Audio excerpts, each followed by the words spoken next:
Hi, like and subscribe for the more horror stories. Story 1. The small town lay still in the wake of its most eventful annual celebration, StPatricksDay. Every year on the anniversary of the saint's death, all the local residents from miles around fill the square and line the streets, clad in their tackiest emerald attire. Children with tinsel antennae sit atop red-faced fathers as they strain to steady their children. Dogs bark excitedly in little top hats, while groups of women in green tutus drink shamrock shakes and wave flags.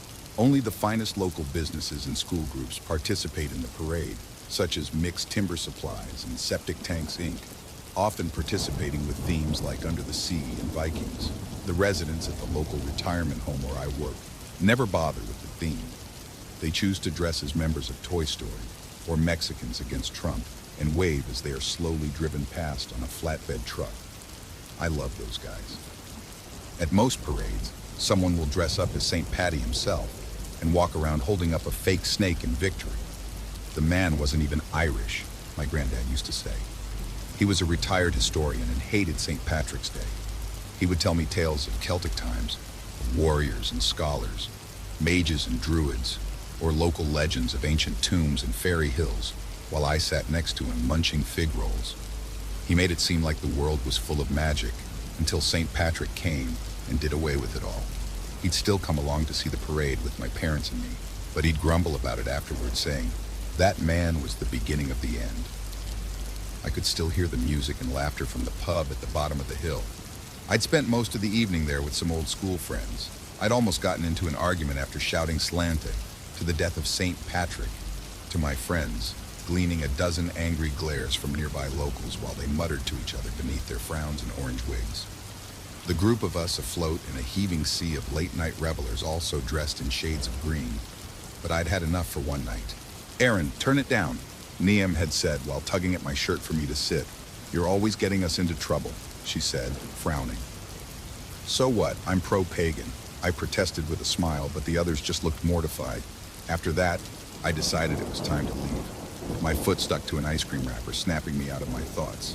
I groaned as I steadied myself against a windowsill and peeled it off the sole of my shoe using the tips of my nails. "Ugh, gross," I said to the empty road. Glancing around me, the main street looked suitably trashed. The tricolor bunting along the lampposts lay limp and torn in the breeze. Flags stood at odd angles from dark windows while the street was littered with discarded hairbands, plastic flags, bottles, glasses, and a smorgasbord of other festive detritus. The light from the street lamps bathed my way in a nicotine-stained glow, giving the filthy scene a surreal quality. The cold air smelled of wood smoke and stale Guinness as I pulled my coat tighter around my neck. I should have just stayed in the pub," I muttered as I strode on towards home. I lived a healthy walk outside of town. I wouldn't usually go on foot, but taxis on Patty's Day are like gold at the end of a rainbow. They don't exist. I cut across the deserted square and was about to cross the road when a blur of color got my attention. Through an archway on the far side of the square was an old cobbled lane leading down to the park. Halfway down the lane, a figure stood in a shaft of yellow light, a man wearing a leprechaun mask, one of those whole head ones with a cheap orange wig, a furry green top hat, and a full rubber face. This one looked mangled on one side, like it had been melted into a twisted smirk. I stared back for an eternal split second, hoping I'd only caught him about to take a piss. I'd seen half a dozen of them at the parade earlier that day, but he just stood there, broad shoulders and fists clenched in silhouette, the light catching his fake grinning face. His eyes were empty black sockets. My insides turned to ice as my mind played a montage of vintage Jason Voorhees in my head. Real helpful, brain. Thanks for that. I slowly started to walk away. Damn it. I hope I'm a final girl, I thought, never taking my eyes off him. He hadn't moved. Just as he was out of sight, I speed walked across the square and up a side road toward the safety of home. I still had a while to go before I'd get there. I zigzagged across several streets and broke into a jog until my lungs burned enough for me to stop. I walked to the edge of the street where the town met the countryside and decided to take a shortcut through the fields.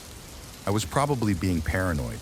I'd always felt safe in this town, but I'd watched too many slashers and didn't want to star in one. Growing up here, you get to know all the best places for sneaking around unseen.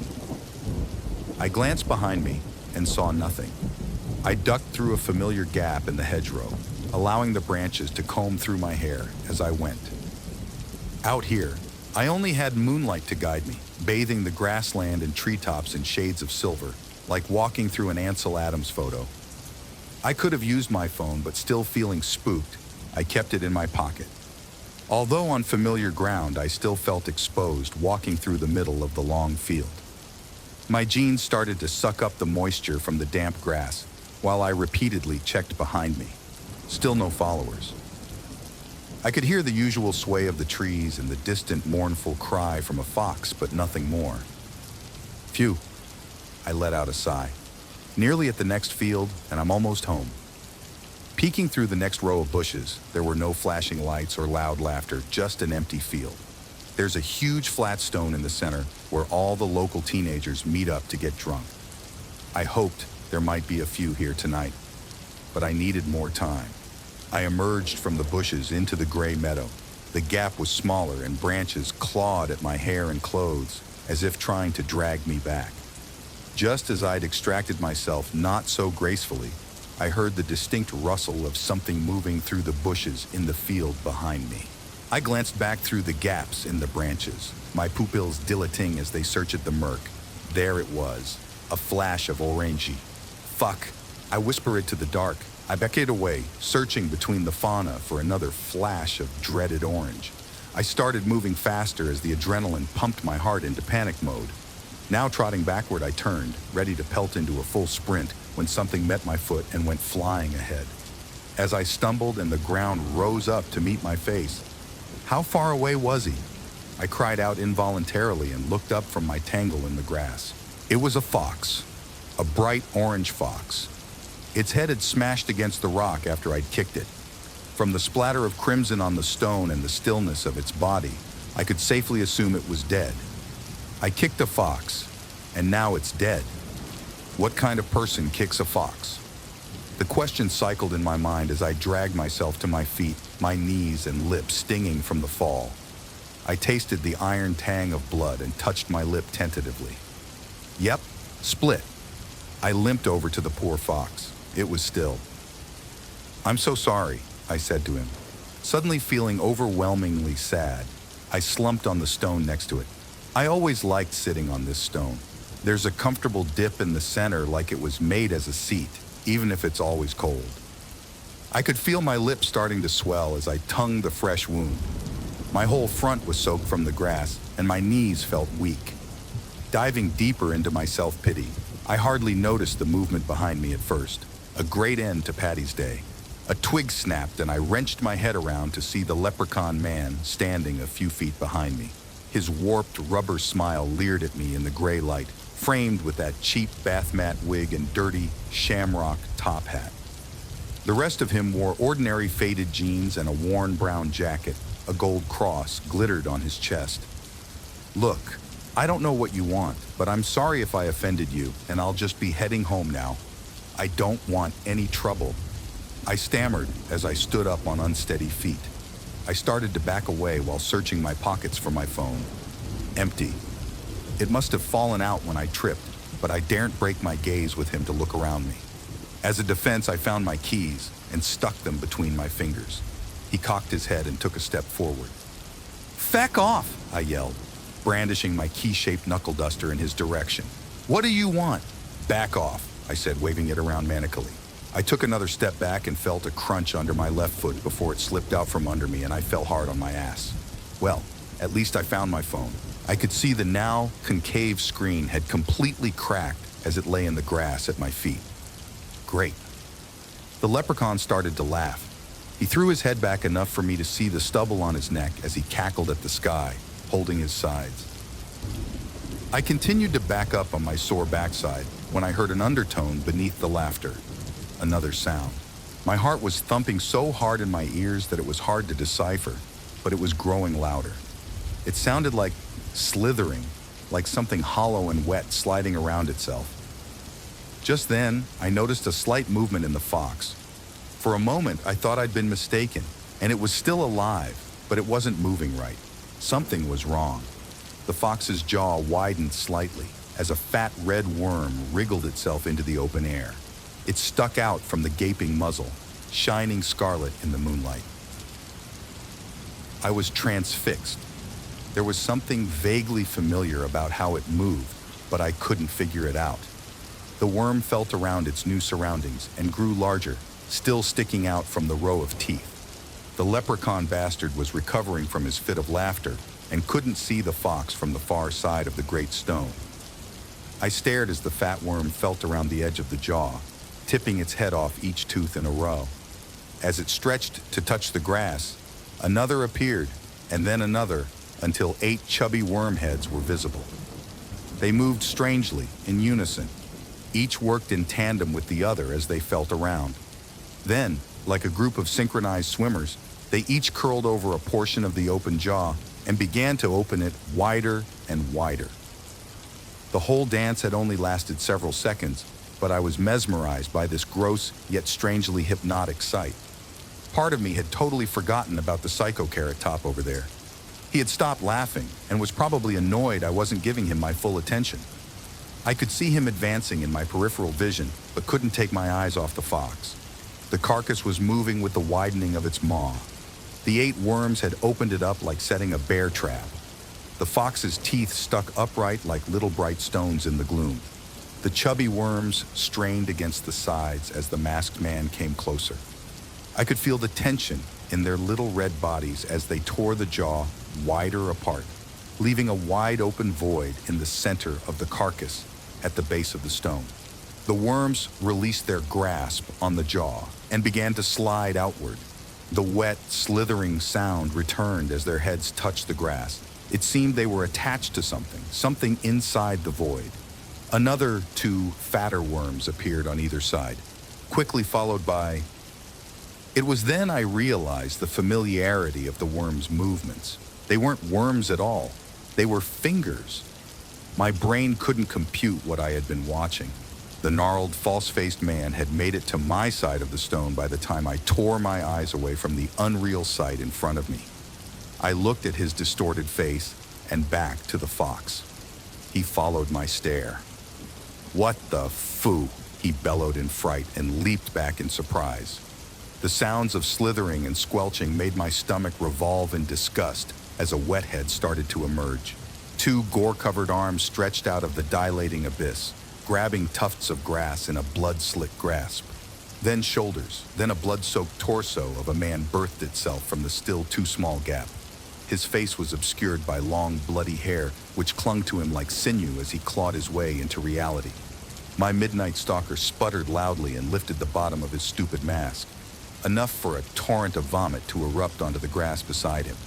This strange delivery was apparently more than his stomach could handle. The stench of cider and bile lingered in the air as he stood bent over, swaying slightly. The only sounds were his wheezy gasps and the sucking noise as the man dragged his feet out of the now decimated remains of the fox. Steam rose from his skin in the soft light as unknown viscera dripped onto the silver grass. The ancient man slowly rose to his feet. He was tall, broad, and completely naked. As the blood slid down his body, it revealed a galaxy of small Celtic symbols tattooed all over him. He parted his slick hair like curtains, revealing a stern, bearded face with heavy, dark eyebrows. The whites of his eyes glowed menacingly against the dark, blood-stained face. He looked straight at my would-be attacker, who whimpered audibly. The gore-covered man took one step forward as the guy who still hadn't removed the mask took out a box cutter from his pocket and slashed it at the air in front of him. A box cutter? I use the term men loosely. "So that's what you were going to do to me?" I shouted incredulously, despite the bizarre play being acted out between the 2 men. Another swipe as he started to back away. I heard a soft chuckle from the naked man. Swipe, swipe. The naked man kept striding confidently toward the masked slasher and grasped his arm on the 5th slash, bending it back at an awful angle until it snapped at the elbow with a loud crack. The sound echoed around the field and down the valley. The leprechaun shrieked in pain and fell to his knees, but the naked man chuckled again. He grabbed him by the scruff and dragged him on his back as if he weighed nothing towards the stone.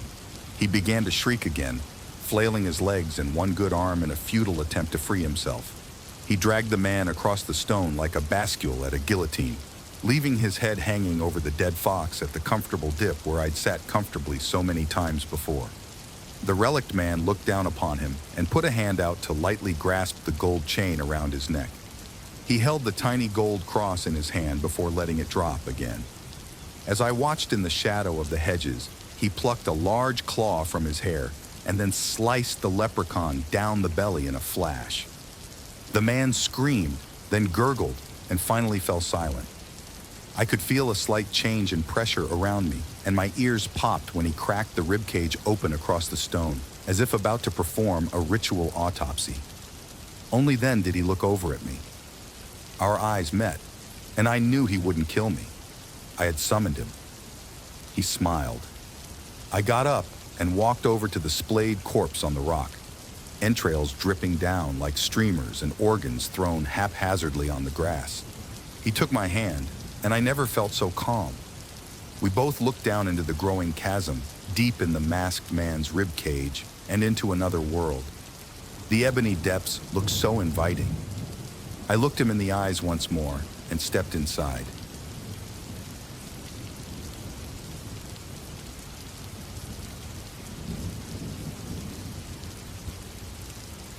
Story 2.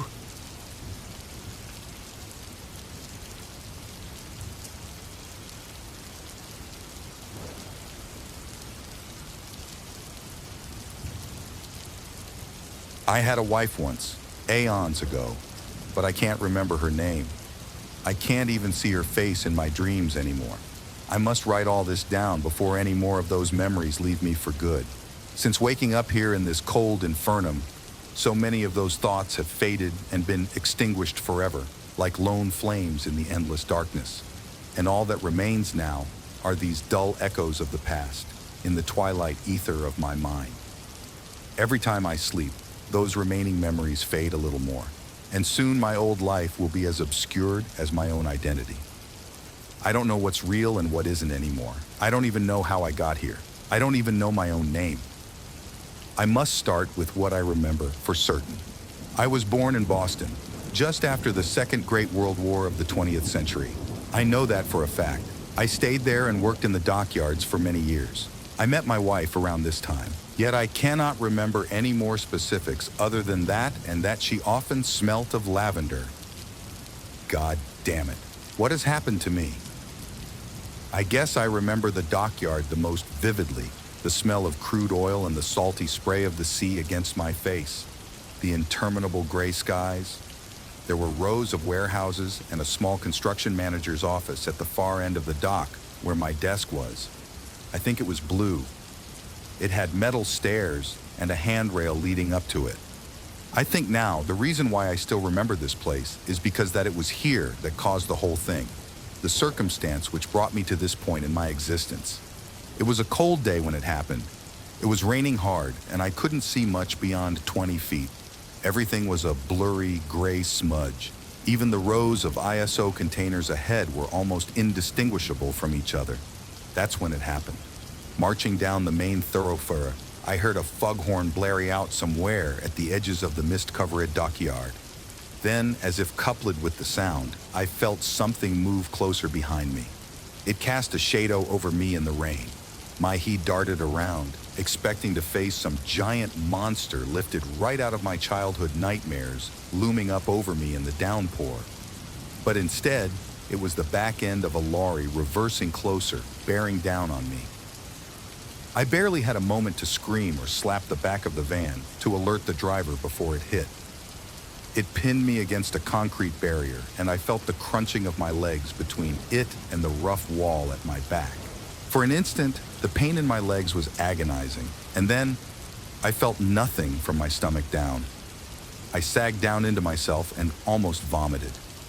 My head fell against the back of the lorry and felt as if I were about to pass out. The pain above my waist was indescribable, my vision blurred, and all I could see were these specks of orange. People in high-vis coats, all coming towards me.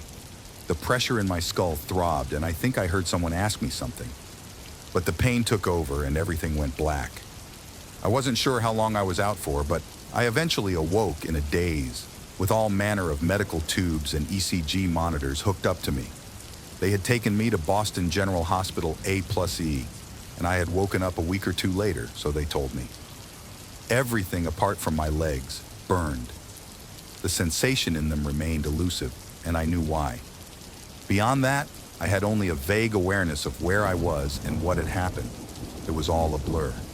I was in a complete daze, and my eyes would not focus and adjust to anything. I laid in the bed, and all I could make out were the doctors and nurses that moved swiftly about me in a hazy smear of shadows against a blinding white backdrop.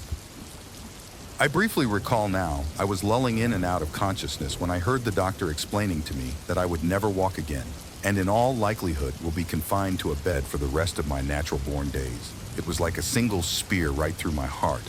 What would life be without mobility? After he left, I sank back in on myself and slept. Time meandered forward without definition. The hospital kept me on a steady supply of pain relief medication. As a result, I spent a great deal of time heavily sedated or unconscious. I can only assume I must have been in that ward for over a year because the leaves fell off the trees twice outside my window. I hated the place. There was an old man in the bed opposite me. He would do nothing but stare vacantly at the ceiling, and it really began to annoy me. Everything about my entrapment did. My only reprieve from the pain was my own mind and the imagination that stemmed from there. Whenever I did wake up from the slumber, I would press for morphine from the analgesia pumps and send myself right back down into that nameless nothingness. It soon became my escape from the prison of reality. It became entertainment, morphing into addiction. The longer I slept, the more vivid and surreal my dreams became. I soon lost interest in the outside world, and ultimately my mind retreated in on itself. I lived in a realm of pure delusion, no longer considering being a part of reality. In my mind, my dreams were real, and I no longer had to suffer. All I had to do was stay in them. This must have gone on for a very long time. I must have been edging on being comatose for months. Then things began to change. I remember after one dose, I closed my eyes, seemingly for the last time. I had somehow found a way to stay under for much longer than usual. I forced myself into a deep and dream-filled sleep. It was long and steady. I slept and slept. The amount of time that had passed was completely indiscernible to me. I just felt like I was just drifting along endlessly in an ocean of infinite time. Then I opened my eyes at some point, maybe for the first moment in months. When I opened them again, I was faced with the searing halogen burn of the ward's ceiling lights, their glare cutting downward into my retinas. I squinted and looked away for reprieve, but as I laid there, my eyes slowly adjusting and taking in the surroundings once more, I realized something was wrong. Everything was not in its correct position. It was not the ward I was accustomed to. It was no longer filled with hurrying doctors and unresponsive patients in the other beds. There was something bizarre about it all now, and at first I figured it was just a dream. Yet it was not. There was a schism in the building. What is it? What's going on? Even the old man was gone. I blearily looked across and noticed something in the center of the room, some kind of hole in the ground. It took on the appearance of a meteorite crater. A mound of broken tiles and earth surrounded it. When I fully realized what I was looking at, I recoiled and didn't know what to do with myself. I dared not go near it in the beginning, but I guess an hour had passed, and I decided I must have a look. I remember somehow rolling out of the bed and crawling across the room and towards the shaft. I dragged my weary body across the cold tiles with a groan. Once at its edge, I peered down into absolute blackness, yawning abyssal night. From the bottom, there was an eerie draft or a howl that seemed to want to tempt me in. I was down on my stomach as I stared down into that horrifying void. Drool fell from my sedated mouth as I looked down with my emaciated arms folded over each other. The pit below me was like the bottom of the ocean. It sloped down and backward like a dreadful mine shaft. After some time pondering, realizing I had nothing really to lose, I went in. I crawled in all the way, and as I did so, I had the sensation of going down the U-bend of a giant toilet. Once I was in completely, I turned around to face the way back up to the hospital ward. It was no longer there. The light from the infirmary seemed to disappear behind me, and I saw no choice. know but to continue moving forward in the utter blackness. It felt as if the tunnel was breathing all around me. The noise made me wonder if I was crawling down the throat of a great animal. A humming that almost resembled an engine idling was emanating from further down the shaft. At this point, I realized I was trapped. It didn't seem to matter anyway. I couldn't move backwards, even if I had wanted to. Anything was better than that damned hospital ward. As I moved forward in the darkness, the dirt under my hands and knees gradually became oddly soft and furry, resembling some kind of moss. I suddenly began to feel weak, weaker than normal. My crawling became slower and my breathing was heavy and labored. It felt as if I was drawing in part oxygen and part sand. I tried to push on, but soon I could go no further and stopped altogether. My body felt so enervated of strength that I had to lay down on that soft pulsing moss below me. It was moving as if it were a floor of worms. I could not advance, even if I had wanted to. I remember feeling very confused, yet I was not frightened. I had no idea what was going on, but it didn't seem to matter anymore. The humming continued and chimes of some unseen metallic objects became louder and louder. I soon felt myself swirling around as if I was in a pool of thick salty water. My skin tingled and eventually I lost all feeling in my limbs. I didn't know how long I was in that pit. All I really knew was the floor fell away. Then I fell away too, into something abyssal, a vortex.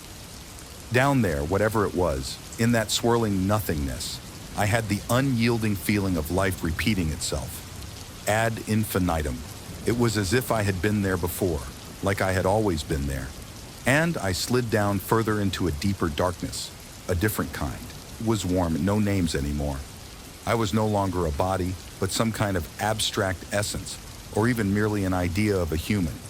The waves of oblivion rolled over me endlessly, and everything about me departed forever.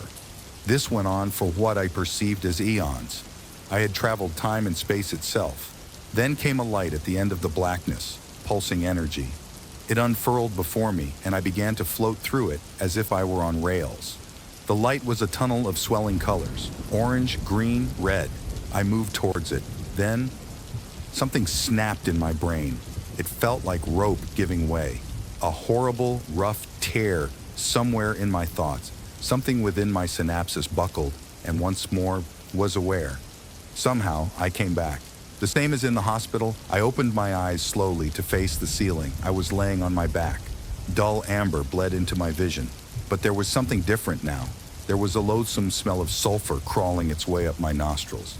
The ceiling was no longer a clean white tiling. It was thick, wrought iron sheets fastened in place with rivets now. I sat up in the bed, looked around, and imagined myself to be in the bowels of a submarine. Where the hell am I? Was my first thought. I bolted upright in the bunk and looked around. It was dirty and dusty. Only a desk and a metal chair. The walls were rusted and corroding, and everything had the stench of death. I was wearing a set of faded blue overalls with boots that looked like they were salvaged from the bottom of the ocean. My head was absent of hair, and my hands were battered and scarred. I looked around in stunned amazement. Then someone came into the room. They knocked first on the heavy bulkhead door and did not wait for a response. The person who came in was a strange-looking and pale humanoid figure. They said their name was Acheron. They gestured for me to stand up, and after a brief visual examination, they then asked me to follow them out into the hallway of this bizarre and rusting labyrinth of industrial shafts and tunnels and air vents. I blearily followed behind Acheron, trying to snap myself out of this nightmare. That was what I hoped it was anyway. "Where am I?" I asked as I followed him. "Beg your pardon?" Acheron replied over his shoulder. "I mean, where am I? What is this place?" "Are you skunked in the head?" Acheron said. "I don't understand." The blur of nameless humanoids swam by me in the hallways. They looked smooth and unclean. They all wore an amalgamation of ceramic and neoprene that had the appearance of bodysuits designed to be an extra layer of skin. No one has any hair anymore. All their features are strangely rounded and soft. From what I can glean, there are no more defining features between men and women. They just all look the same. Look, for fuck's sake, can you just tell me what this place is? I barked. You're in the last cube, friend. This is all that's left, and we will not tolerate obscenities here. I shuddered at the sentence. What is the last cube? This is the last redoubt, the final bastion against those out there. When I looked across at them, I realized their face had tightened and contorted. What's out there? I asked. Everything, Acheron said, and their eyes glazed over with a horrible gray awareness. You really don't know where you are, do you? No, Jesus fucking Christ. What year is it? We honestly don't know, but our scientists estimate, using the Christian clock, that it is the century of 6E100. With that, I stopped walking and fell against the railings of the walkway and sobbed. No, I had a wife. We lived together in a house. There was sun. There was the sea. What the fuck is this place? I shrieked in protest and clawed at my uniform. Acheron stood over me like a wall of stone. I don't know what world you're referring to, but this is it. This is all that had ever been. That's not true. What about the Romans? What about the British Empire? What about the dinosaurs? I panted. You've lost me completely, Acheron said with a confused frown. This plane has always been shrouded in night. That's all there's ever been. That's all there ever will be. That's not true. I fucking remember it. A common symptom from the wake-up procedure. So you're saying I've been artificially awoken?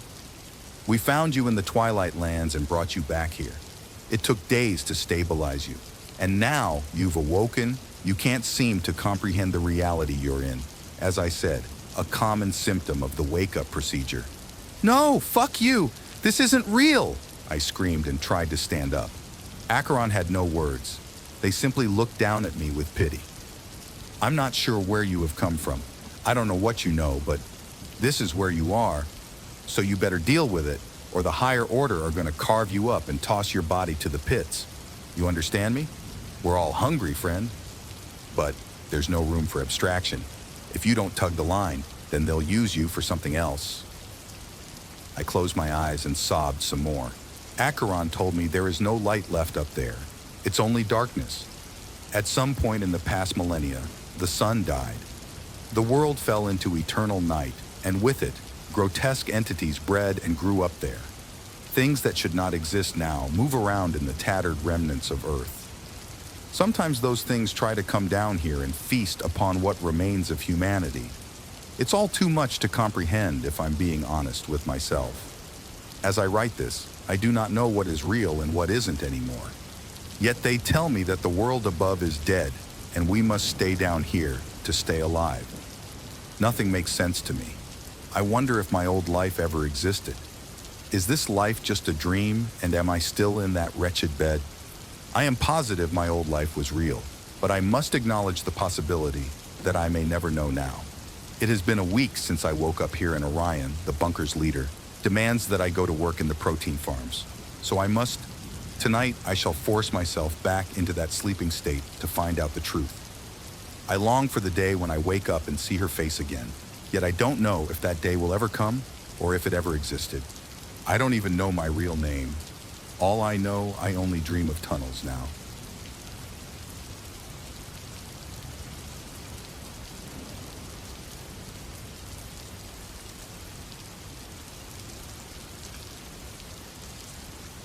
I was supposed to be at my friend's wedding this weekend. And the thing is, maybe I was there, only I'm pretty sure it was cancelled. I went to the bride's funeral, but let me back up. I knew both Alden and Petra from college. They met in Intro to Shakespeare's sophomore year and hit it off immediately. They were both dramatic types, so their relationship was pretty entertaining for all of us. You know the type I mean, right? Nothing was ever middle of the road. Things were always either fantastic or ruined. Nothing in between. I guess not everyone finds that stuff entertaining because a bunch of folks cycled in and out of our circle of friends. But I thought it was like a live-action soap opera, and I loved it. They broke up maybe a half-dozen times before graduation, always with tears and slammed doors and handwritten notes proclaiming betrayal, but they got back together a half-dozen times too, and when we were all throwing our caps in the air, They had their arms around each other, smiling and laughing and swearing to spend their lives together.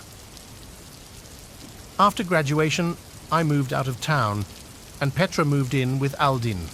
I would have thought that moving in together, where they were going to be in close proximity all the time, would have doomed them. Maybe not having an audience for their drama calmed them down, though. Or maybe I just heard about it less? I don't know. We still kept in touch online, of course, but it's not the same as having someone right down the hall in the dorm. As far as I could tell, they both calmed down and were doing great together. Aldin proposed to Petra on the first anniversary of our college graduation in this big display. It was super cute. He took her to the movies and got them to play the proposal right before the trailers. The whole theater clapped, Petra cried, it was great. I saw the video afterward, so I got my wedding invitation a few months later, and obviously I was coming back for that.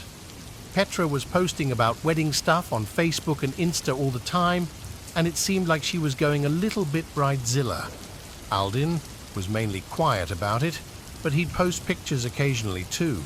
It's not like he wasn't involved or excited about it, just that next to Petra, he seemed more reserved. Making Aldin look reserved was no small feat, but Petra was clearly going above and beyond. I was pretty pumped for the wedding myself. Aldin and Petra were the first of my college friends to get married, which was cool all by itself. It also meant that basically everyone was coming back for their ceremony, so it was going to be a little mini reunion. Honestly, even Aldin I'd only seen in person once since graduating, and he and I used to be really close. I'd meant to go see people more often, but time slips away, you know? So I came into town early at the beginning of last week. I figured I'd catch up on the old hangouts, see people individually as they came into town, and then cap it all off with the wedding on Sunday. Obviously, I went to go see Aldin and Petra first. I knew they wouldn't have a lot of time, but I wanted to say hi. I was shocked by how Petra looked. She was always thin in college, but like graceful, willowy thin. Now she looked drawn, even frail. I gave her a big hug and tried to hide my initial reaction, but she clearly noticed. "So I don't look so good, huh?" she asked wryly. "No, I mean, you look great. Just, you doing okay?" "Yeah, I'll be fine. Just came down with something a couple of weeks ago. I'm mainly just ticked off that I'm going to be sick at my wedding." "Little makeup? You'll be fine," I told her.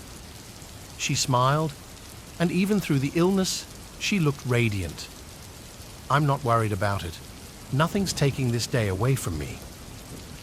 That was Monday. On Wednesday, I got the news that Petra had been rushed to the hospital. She'd collapsed at dinner. They said she'd been coughing up blood. She was unresponsive when they got her to the hospital. She hung in there for most of a day, getting steadily weaker. I stopped by in the middle of the day to see her. Aldin was there, holding her limp hand. He looked like he'd been there all night. "How's she doing?" I asked. "Not good. They don't know what's wrong. Nothing's working. I'm afraid." His voice broke, and he clutched her hand for a moment, composing himself. "I'm afraid I'm going to lose her." I stayed for a bit, trying to think of helpful things to say, or at least be a friendly presence for Aldin. Then one of the machines started beeping, and a nurse came in to fuss with her, so I slipped out. I thought about catching an early flight home. The wedding clearly wasn't going to happen. Petra died Thursday night. Aldin was in shock. I came to the house as soon as I heard, and he was there surrounded by family. His staring eyes, his pale face. He looked almost as bad as Petra had. "Do you need me to do anything for you?" I asked him. "Let people know. Call things off." "No, don't call anything off. Let people know, definitely. But I hope they'll come anyway. We'll still be celebrating her life this weekend. Not how I'd wanted, but they should still be here for her." Most people did still come. Tickets were already bought, after all, and plans were set. They held the funeral in the wedding hall since they'd already rented it. It was a much more somber affair than we'd all been expecting the previous week, but it was still beautiful in its own way. A lot of people shared nice memories of Petra. Aldine gave a really touching speech. Everyone's heart broke for him. The timing of it all just added to the tragedy of the situation. We buried Petra after the ceremony. A few of us went out for quiet drinks just to reminisce for a bit, but there really wasn't much else to say. I had a red-eye flight home, so after the bar, I caught a ride to the airport, hopped on my plane, and settled in for the trip home. Suddenly, I wasn't on the plane anymore. I was back in the wedding hall, only it was actually decorated for a wedding this time. Aldine was standing at the altar, looking fantastic in his tuxedo. His groomsmen were lined up behind him. They were all smiling, but Aldine looked slightly confused, like he wasn't quite sure how he'd gotten there. The bride's processional started playing, and I rose to my feet along with the rest of the guests, turning to the back of the hall. Petra came walking down the aisle, one stately step at a time. Her gown trailed behind her, cascading down like a snowfall. Her veil covered her face, but I could see her eyes fixed straight ahead, locked on Aldin. I heard a strangled yelp from behind me and half turned to see who made it. At the altar, Aldin was struggling in the grip of two of his groomsmen. "Let me go," he hissed. His whisper carried through the vaulted hall, and more heads turned to look. "Guys, come on, let me go." "No chance, Aldine," came an answering whisper. I turned back. Petra was much closer to me now, and I could see details I hadn't before. The flowers in her bouquet were wilted and drooping. The hands that held them were skeleton thin. In places, Petra's skin was torn, revealing desiccated muscle and the occasional glimpse of bone. Beneath her gossamer veil, her face was rotted and decaying, but her eyes burned bright, pinning Aldin with her gaze. "You promised me this, Aldin." The whisper carried over the music, and she took a measured step forward. "You proposed to me?" Another step. Her bridesmaids moved in time, smiles locked on their faces. Their eyes were wide with terror. "You let me believe." Step. I tried to move and couldn't. All I could do was watch. "You poisoned me, Aldin." Step. She was at the foot of the altar now, just one small step up separating her from Aldin. He stared in fear, still writhing against the iron grip of his groomsmen. "You killed me!" Step, and she was in front of him.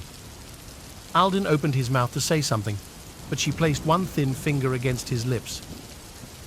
"Nothing's taking this day away from me." She took the back of his head in one hand. With the other, she slowly reached up and lifted away her veil. I woke with Aldin's scream echoing in my head. Apparently, I screamed as well, as my seatmate was staring at me and a flight attendant was rushing over. I apologized and told them I was fine, and we laughed it off. That was Monday. I've been trying to reach Aldin since then. No one's heard from him. And yeah, maybe he's just taking some time alone, which would be pretty reasonable, except I heard that Petra's parents are having her exhumed for a tox screen, and everyone just seems a little more worried about him than you'd expect. I kind of just want to ask if anyone else had the same dream, or if everyone else did. But then again, I don't know that I really want the answer.